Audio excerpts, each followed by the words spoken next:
Sir BJP and Congress party ఈ 2 పార్టీలు కొట్లాడుకోవడం కాదు. ఈ 2 కలిసి తెలంగాణలో బీఆర్ఎస్ పార్టీని ఉనికిలో లేకుండా చేయాలని చెప్పేసి బండి సంజయ్ గారు ఒక స్టేట్మెంట్ ఇవ్వడం జరిగింది సార్. సో, ఇప్పుడు ఇది కాస్త చర్చనీయాంశంగా మారింది. మరి బీజేపీ, కాంగ్రెస్ కలిసే అవకాశం ఉందంటారా? మరి బీఆర్ఎస్ పార్టీని వచ్చే పార్లమెంట్ ఎలక్షన్స్‌లో ఓడిస్తారా? మరి మీ ఒపీనియన్ ఏంటి సార్ ఈ స్టేట్మెంట్ పైన? పార్లమెంట్ ఎలక్షన్స్ అనేది బీఆర్ఎస్ని పాతరేయటానికో మరోదానికో బొందబెట్టడానికో కాదు. పార్లమెంట్ ఎన్నికలు జరుగుతోంది, ఢిల్లీలో ఎవరు అధికారంలో ఉండాలి అని. ఢిల్లీలో బీజేపీ అధికారంలో ఉండాలా, కాంగ్రెస్ అధికారంలో ఉండాలా అనే అంశం తేల్చడం కోసం జరగబోతున్నటువంటి యుద్ధం అది. అవును. ఆ యుద్ధంలో ప్రధానంగా ఇద్దరు ఉన్నారు, ఇద్దరు ప్రత్యర్థులుగా నిలబడి ఉన్నారు అక్కడ. ఒకటి కాంగ్రెస్, 2 బీజేపీ. వాళ్ళిద్దరు కలిసి అట్లా బీఆర్ఎస్ కోసం ఎలా కలుస్తారు? ఇది పరమ ఇల్లాజికల్ స్టేట్మెంట్. ఊరికనే జనాలను కన్ఫ్యూజ్ చేయడానికి లోకల్గా బీఆర్ఎస్ వ్యతిరేకత ఉంది మాకు అని చెప్పుకోవడం కోసం ఉపయోగపడుతుంది. కానీ ఇదేం వ్యూహాత్మకమైన మాట కాదు. తెలివిగా ఆయన మాట్లాడుతున్నాడని కూడా అనుకోవడానికి వీల్లేదు. బీజేపీ నుంచి అధికారం హస్తగతం చేసుకోవాలని కాంగ్రెస్ అనుకుంటోంది. అనుకుని ఆ మేరకు పావులు కదుపుతోంది, ప్రయత్నాలు చేస్తోంది. ఈ ప్రయత్నాలను గండికొట్టడానికి బీజేపీ కూడా రకరకాల కుయుక్తులు పన్నుతోంది. కాబట్టి ఈ టైంలో మరిద్దరం కలిసి పనిచేద్దాం. ఇప్పుడు బీఆర్ఎస్ ఆల్రెడీ దెబ్బతిని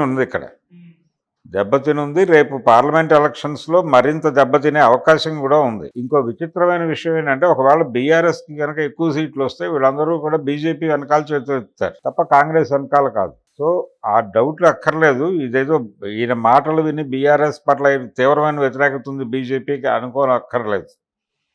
ఇవి ఊరికనే పైకి చెప్తున్న మాటలు తప్ప ఇంటర్నల్ వ్యవహారాలు వేరు, ఇంటర్నల్ గొడవలు వేరు. ఇక్కడ పరిస్థితి ఎలా తయారైందంటే, ఇప్పుడు మొన్న ఎన్నికల్లో బీఆర్ఎస్కి అనుకూలంగా ఓటేసినటువంటి ఈ సెటిలర్స్లో మెజారిటీ భాగం నార్త్ ఇండియా నుంచి, ప్రపంచం నుంచి వచ్చిన వాళ్ళే, మైనారిటీ తెలుగువారు. ఈ మైనారిటీ ఓటర్లలో కొంతవరకు ఏదైనా వెడితే కాంగ్రెస్కి వెడుతుంది తప్ప ఇన్ టోటల్ ఈ మొన్న బీఆర్ఎస్కి పడ్డ ఓట్ బ్యాంకులో మేజర్ ఓట్ బ్యాంకు బీజేపీకి వెళ్ళే అవకాశం ఉంది. సో బీజేపీకి సికింద్రాబాదు అలాగే మల్కాజ్గిరి ఈ 2 చోట్ల గెలుపు అవకాశాలు కొంతవరకు ఉన్నాయి. కాంగ్రెస్కి ఎలాగైతే గెలుపు అవకాశాలు ఉన్నాయని చెప్తున్నారు, అంటే ఆల్రెడీ వాళ్ళ సీట్లు కాబట్టి వాళ్ళు చెప్తున్నారు కాన్ఫిడెంట్గా, ఇది మేము గెలిచేయగలమని. కానీ వాళ్ళ గెలుపు అంత ఈజీ కాదు. రేవంత్ రెడ్డి గారు గెలిచినటువంటి మల్కాజ్గిరి నియోజకవర్గంలో ఆ నియోజకవర్గ పరిధిలో ఉన్నటువంటి ఏ ఒక్క ఎమ్మెల్యే నియోజకవర్గంలోనూ ఆయన పరపతి చాటుకోలేకపోయాడు, మొన్న గెలుపు సాధించలేకపోయాడు. ఆ పార్లమెంటు పరిధిలో ఉన్నటువంటి ఏ అసెంబ్లీ సెగ్మెంట్లోనూ కాంగ్రెస్ పార్టీ విజయం సాధించలా. కాబట్టి మల్కాజ్గిరి బీజేపీకి బలంగా వెళ్ళే అవకాశం ఉంది అనేది ఒక సీన్ అర్థమవుతుంది. దాంతోపాటు సికింద్రాబాద్ని కూడా కొల్లగొట్టడానికి ప్రయత్నాలు జరుగుతున్నాయి సీరియస్గా. వాళ్ళు బీజేపీ వాళ్ళ పనిలో ఉన్నారు. కనుక ఏ విధంగా చూసినా కానీ బీజేపీని పక్కకు నెట్టేయటం కోసం కాంగ్రెస్ ఉంది తప్ప బీజేపీతో కలిసి ప్రయాణించడానికి కాంగ్రెస్ లేదు. ఫ్రమ్ ది బిగినింగ్ ఆ 2 ప్యారలల్ లైన్స్ లాంటివి, సమాంతర రేఖలు. ఈ సమాంతర రేఖల్ని కలిపి ఇక్కడేదో లోకల్గా జనాల్ని రెచ్చగొట్టడం కోసం మేము కాంగ్రెస్ కలిసి బీజేపీని ఏదో చేస్తాం, లేదా మేము కాంగ్రెస్ కలిసి బీఆర్ఎస్ని ఏదో చేస్తాం అని బండి సంజయ్ మాట్లాడటం అనేది కేవలం హాస్యాస్పదం. అది ఎవరినో రెచ్చగొట్టడానికి ఏదో మాట్లాడాడు తప్ప అందులో విషయం లేదు, అంతకంటే వివరణ కూడా లేదు. గతంలో బీజేపీ, కాంగ్రెస్ కలిసి పనిచేసిన ఏమైనా ఉన్నాయా సార్ దాఖలాలు? ఏమీ లేవు. ఎలా పనిచేస్తాయి 2? ఐడియాలజికల్గా ఇప్పుడు మహాత్మా గాంధీని హత్య చేసినటువంటి వింగ్కి సంబంధించినటువంటి పొలిటికల్ గ్రూప్ కదా ఇది.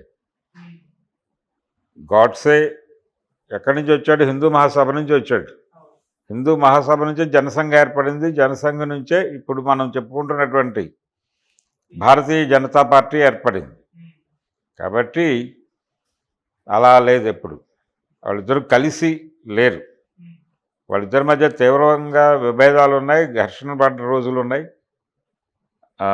ఆ రోజులో ఇప్పుడు వీళ్ళ అమరవీరుడు ఉన్నాడు శ్యాంప్రసాద్ ముఖర్జీ గారు, ఆ శ్యామాప్రసాద్ ముఖర్జీ అంటారు. ఆ శ్యామాప్రసాద్ ముఖర్జీ గారిని నెహ్రూ గవర్నమెంటే చంపేసింది అనే ఎలిగేషన్ ఈ రోజుకి ఉంది వాళ్ళకి.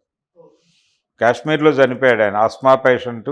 కాశ్మీర్లో గొడవలు జరుగుతున్నాయి, వాటిని ఆపడం కోసం హిందువులకు అనుకూలమైనటువంటి నిర్ణయం కేంద్ర ప్రభుత్వం తీసుకునేలాగా ఒత్తిడి తీసుకురావడం కోసం వెళ్ళాడు ఆయన. వెళ్ళి అక్కడ ఆస్మా వ్యాధి ఎక్కువైపోయింది, చనిపోయాడు. లాకప్ డెత్ ఒక రకంగా. ఆయన అరెస్ట్ చేశారు, పోలీస్ స్టేషన్లోనే చనిపోయాడు.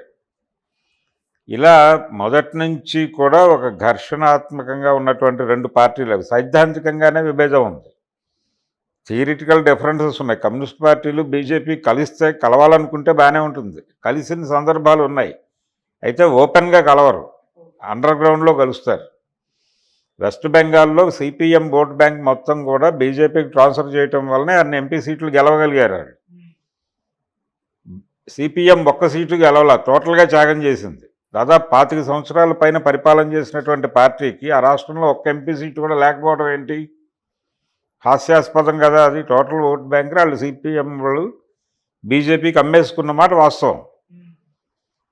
అలాంటిది ఏదైనా మిరకలు జరిగి కాంగ్రెస్ వాళ్ళు అమ్ముడుపోవాలి బీజేపీకి, ఇప్పుడు ఏం చెప్పిన ప్రకారం. ఆ పరిస్థితి లేదు, ఆ పరిస్థితి లేదు. ఊరికేనే తెలంగాణ ప్రజల్ని మభ్యపెట్టడానికి మేము బీఆర్ఎస్ వ్యతిరేకులు అనేది ప్రొజెక్షన్ కావడానికి బీఆర్ఎస్ బీజేపీ కలిసి వ్యవహరించిన సందర్భాలు అనేక ఉన్నాయి, మొన్నటి అసెంబ్లీ ఎన్నికలతో సహా. ఆ ఇంప్రెషన్ నుంచి బయటపడటం కోసం బండి సంజయ్ ఈ తాపత్రయం అంతా పడుతున్నాడు తప్ప అందులో ఏ ఒక్క వాక్యము వాస్తవం కాదు. టోటల్గా ఆయన ఉపన్యాసం మొత్తం కూడా ఇల్లాజికల్గాను అభూత కల్పనలుగానే సాగింది, ఏమీ లేవు. ఎలా పనిచేస్తాయి రెండు?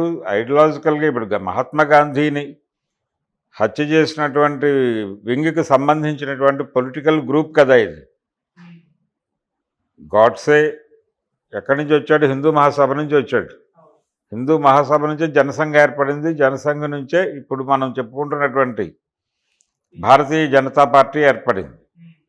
కాబట్టి అలా లేదు, ఎప్పుడు వాళ్ళిద్దరూ కలిసి లేరు. వాళ్ళిద్దరి మధ్య తీవ్రంగా విభేదాలు ఉన్నాయి, ఘర్షణ పడ్డ రోజులు ఉన్నాయి. ఆ రోజుల్లో ఇప్పుడు వీళ్ళ అమరవీరుడు ఉన్నాడు శ్యాంప్రసాద్ ముఖర్జీ గారు.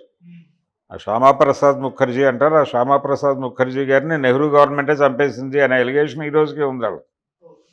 కాశ్మీర్లో చనిపోయాడు ఆయన, ఆస్మా పేషెంట్.